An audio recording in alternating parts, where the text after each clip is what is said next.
ഇന്നേ കുറേ നാളായിട്ട് എന്നെ ഹൈഡ് ആൻഡ് സീക്ക് കളിപ്പിച്ചുകൊണ്ടിരിക്കുന്ന ഒരു റെസിപ്പിയാണേ. ഞാൻ പോയി നോക്കുമ്പോട്ട് കാണൂല്ല, കണ്ടാലോ അങ്ങ് സേവ് ചെയ്യാനും മറന്നുപോകും.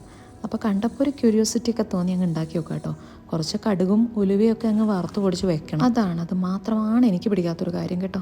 ഇങ്ങനെ പൊടിച്ച് വറുത്തൊക്കെ വെക്കുന്ന പരിപാടി എനിക്കിഷ്ടമല്ല. അപ്പം നമുക്ക് തുടങ്ങാം.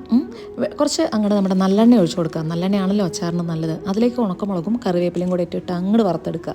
ഞാൻ കുറച്ച് കായം കൂടെ വറുത്തെടുക്കുന്നുണ്ട് കേട്ടോ. എന്നിട്ട് എന്താ പൊടിച്ചെടുക്കുക അതെല്ലാം കൂടെ. ഇനി അതേ എണ്ണയിൽ തന്നെ നമ്മുടെ മാങ്ങ ഒന്ന് ഇതുപോലെ നീളത്തിലരിഞ്ഞത് ഇതുപോലെ ഒന്ന് വറുത്ത് കോരിയെടുക്കുക. അതിലത്തെ വെള്ളമൊക്കെ അങ്ങോട്ട് പോട്ടെ. എന്നിട്ട് നമ്മുടെ പൊടി ഉണ്ടല്ലോ അതിനകത്തേക്ക് മഞ്ഞൾപ്പൊടിയും പിന്നെ നമ്മൾ നേരത്തെ പൊടിച്ച് വെച്ച കടുകിൻ്റെ പൊടിയിൽ നിന്നും പിന്നെ അതുപോലെ ഉലുവപ്പൊടിയിൽ നിന്നൊക്കെ ഓരോ ടീസ്പൂൺ അങ്ങോട്ട് പ്രയോഗിച്ചോളൂ. ഉപ്പും ചേർത്ത് ഇളക്കി നമ്മുടെ മാങ്ങാ കുട്ടികൾ ഇതിലേക്ക് അങ്ങോട്ട് ഇട്ട് കൊടുക്കുക. പിന്നെന്താ നമ്മൾ ഉപയോഗിച്ച് വെച്ച ഒരു എണ്ണയുണ്ടല്ലോ അതും പിന്നെ കുറച്ച് പഞ്ചസാരയും കൂടെ ഒക്കെ ചേർത്ത് അങ്ങ് ഇളക്കുന്നുണ്ട്. പ്രേമം സിനിമയിലെ ജാവ ഡയലോഗ് പറഞ്ഞു, സിമ്പിളുമാണ് പവർഫുള്ളുമാണ്.